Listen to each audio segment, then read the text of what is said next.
Allons voir Magali Chalet. Magali, il y a eu guerre de communication autour de Soledar ces dernières 48 heures.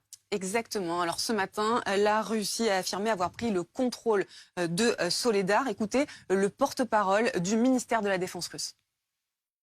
Вечером 12 января La libération de la ville de Soledar a été achevée dans la soirée du 12 janvier, ce qui est important pour la bonne poursuite des opérations offensives dans la direction de Donetsk. Установление полного контроля над Солидаром. Mais cette annonce a été immédiatement démentie par Kiev.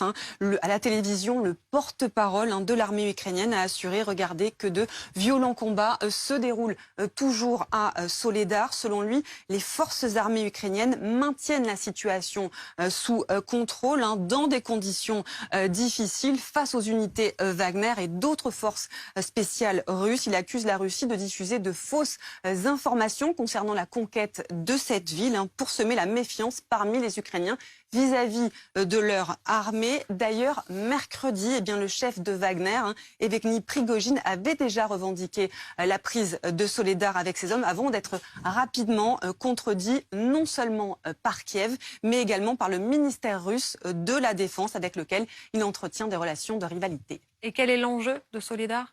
Il y a plusieurs enjeux dans cette prise. Il y a d'abord le fait que la conquête de Soledar par la Russie marquerait la fin d'une série de défaites, des défaites qui s'enchaînent depuis début septembre. La dernière victoire remonte à juillet, donc ça fait 6 mois. Et puis concrètement, la prise de Soledar a plusieurs intérêts stratégiques. D'abord géographiquement, puisque vous allez le voir, elle est située juste à côté de Bakhmout et les Russes pourraient ainsi encercler la ville. Et puis il faut savoir qu'avec Wagner et les bataillons tchétchènes, l'armée russe mène un affrontement sanglant dans cette région depuis l'été sans parvenir à un avancement notable. Et puis Soledar a aussi un autre intérêt stratégique. Il s'agit de ces mines de sel dont 7 millions de tonnes sont extraites par an, une véritable manne financière. Et puis surtout le contrôle de ces mines qui s'enfoncent à 100 mètres en profondeur permettrait aussi aux soldats russes de faire transiter des munitions, des armes et des combattants.